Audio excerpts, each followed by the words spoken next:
The enchanted circus floated from town to town on clouds spun from sugar and stardust. On the day it landed in Marshmallow Meadows, the ringmaster blew his trumpet, and magic swirled into every popcorn kernel and trapeze line. Tiko peeked from behind a cotton candy curtain, juggling enchanted marshmallows that popped into birds.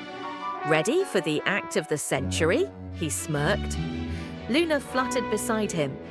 "If by century you mean utter chaos, then yes." Boompa crashed through a custard barrel, his clown shoes squelching. "I stepped on a wand again." "You stepped on my wand," shouted Whiskerwitch from her levitating tent, "and now my focus spell is missing." Suddenly the circus tent pulsed with purple lightning. Spells zipped out of spell boxes, bouncing off mirrors, making fire-juggling zebras sing lullabies and unicycles gallop away.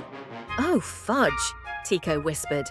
Luna squawked, "The spells are loose. We have to catch them before midnight or they'll turn into curses." Tiko flipped onto a candy tightrope. "Let's wrangle some spells." As Boompa waddled behind them, a levitating pie latched onto his face. "Murph! Custard ambush!" They began their hunt, each spell now a wild beast with its own flair. The invisibility spell turned a row of popcorn into stalking ghosts.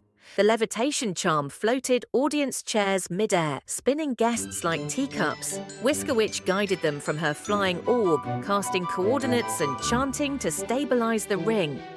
One rogue spell slipped into the love cannon and exploded pink fog over Tiko and Luna.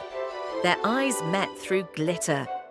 "Welp," Tiko muttered, "this just got awkward." "I didn't mind it," Luna said softly. They shared a flustered smile, then returned to business. Boompa used his trunk to vacuum up a wind spell into a cotton candy bucket. Whiskerwitch yanked the fire spell out of a spinning top with a licorice lasso. Finally, a huge shadow spread over the circus. The last spell, the Chaos Encore, had merged with the spotlight crystal.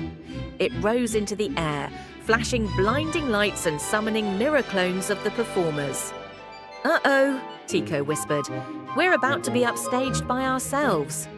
Tiko battled his mirror clone on the high wire, flipping, dodging and blinding it with a glitter bomb from his tail. Luna used her moon feathers to reflect the spotlights and confuse the clones. Boompa belly flopped on his twin, crushing it into a balloon animal. The spell cracked under pressure, shrinking into a harmless sparkle. Whiskerwitch sealed it in a jar labelled "Do Not Tap." The circus returned to normal. Music played again. Popcorn settled. Zebras stopped singing lullabies. Whiskerwitch looked down at the trio. "You three are chaotic, but oddly effective." Luna chuckled. "We'll take that as a compliment." Tiko flicked his magician hat and turned his clone into a muffin. Encore, they laughed together under the glitter-lit tent as stardust rained from above. And in the final spotlight, Tiko slid a glittering moon feather behind Luna's ear.